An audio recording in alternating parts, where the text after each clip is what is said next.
I mean, this is a popular artist. Now, I'm more old school, but GloRilla, as my tweens tell me, is a extremely popular artist. And when you have a popular artist like that, you're going to have a large crowd. So the question will be,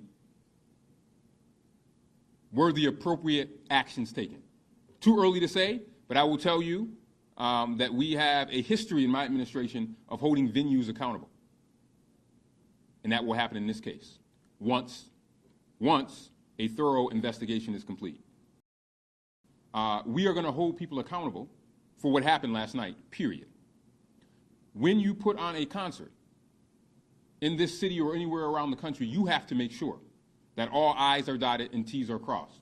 Now, it's too early to say what precipitated this, as the chief said, but I intend to get to the bottom of this because we will see more concerts in Rochester.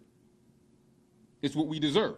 We deserve to be able to have good entertainment. And I also want to let the folks know who were impacted by this, those who had to run out at the end of the night, that lost shoes and clothes and, and other things, that we are also thinking of you. Because you should not go to a concert with the thought of being trampled. So what began last night as a night of live music and fun for the performer GloRilla ended in tragedy with one person dead and two more fighting for their lives. Last night, the Main Street Armory hosted a concert with the main performer, GloRilla. Just after 11 p.m., as the show ended, concert goers began heading toward the exits to leave. As people began to exit, the crowd began to surge and rush toward the exit. There are some reports that shots were heard, causing the crowd to panic, but that has not been confirmed. Officers that were detailed outside of the venue were eventually able to make their way inside, where they located 3 females with significant injuries. RPD officers, security, and EMS personnel provided life-saving measures on the 3 females before they were transported to Strong Hospital.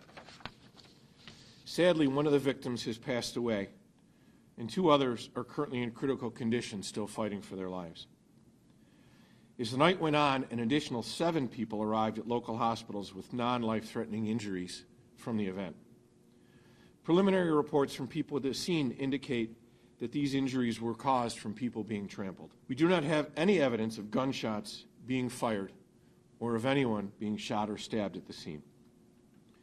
Investigators from Patrol Section Investigations are currently assigned to this to investigate the incident to not only determine what happened, but to bring accountability to those who were culpable for last night's tragedy. We are hearing many reports of potential causes, including possibly crowd size, shots fired, pepper spray, and other contributing factors. Our investigators are interviewing surviving victims, other concert goers, security, and anyone else that has potential information as to what led to the tragedy last night. We are working with the City Fire Marshal's office to help determine the number of concert goers related to the capacity of the venue. In addition, we are working with various other licensing agencies such as Code Enforcement, the New York State Liquor Authority, and Corporation Counsel to verify compliance with regulatory safety measures and to hold those who were not in compliance accountable for their actions.